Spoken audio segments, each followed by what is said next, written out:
So Mikhail, as I said, is not a very downhill ball handler. He doesn't have a lot of wiggle or shake to his game, and this is especially true the closer he gets to the basket, where he has a tendency to prematurely pick up his dribble.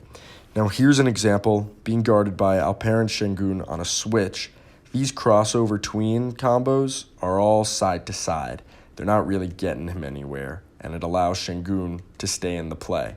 Now, again, you've heard me talk about this before with him. He has a tendency to pick up this dribble before he really has to and rely on these long strides as he gets to the basket, and that can get him in trouble sometimes.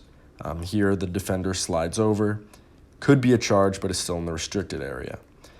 Before we get back to that, though, again, this lack of a downhill handle, this secondary burst once he breaches the perimeter, he has some trouble with a higher drop coverage because of it.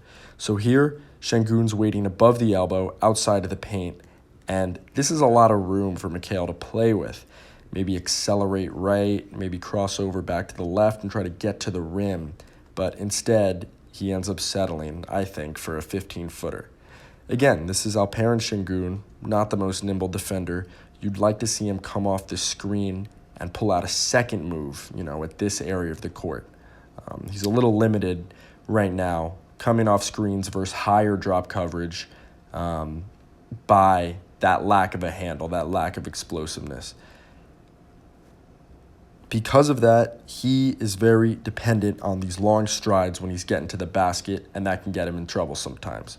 Here, fast break, picks up his dribble all the way out there, and it results in a tough finish that he just can't convert. Again, there's no need for him to pick up this dribble right here, to not take a few more dribbles with his left, get his shoulder into Martin, try to finish, because that's just a lot of ground to cover without a dribble.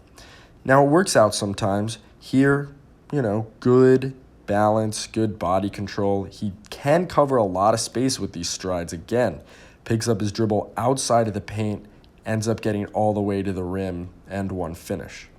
Now, in the half court, it means that when he starts his drives, there aren't a lot of counters. He doesn't change directions too much. So this is a good example of how it can get him into trouble. Driving the ball, there is no counter back to the baseline. He tries to split these defenders with a long stride, and then he's stuck. Claxton bails him out with a flash right there, but he does have a tendency to get stuck with these strides. Again, I think the shooting is there, the pull-up shooting is there, the three-point shooting is there. His most limiting factor at 6'7" is that he does not have a real tight downhill handle, and he doesn't really have that second gear, that level of burst that can get him all the way to the basket.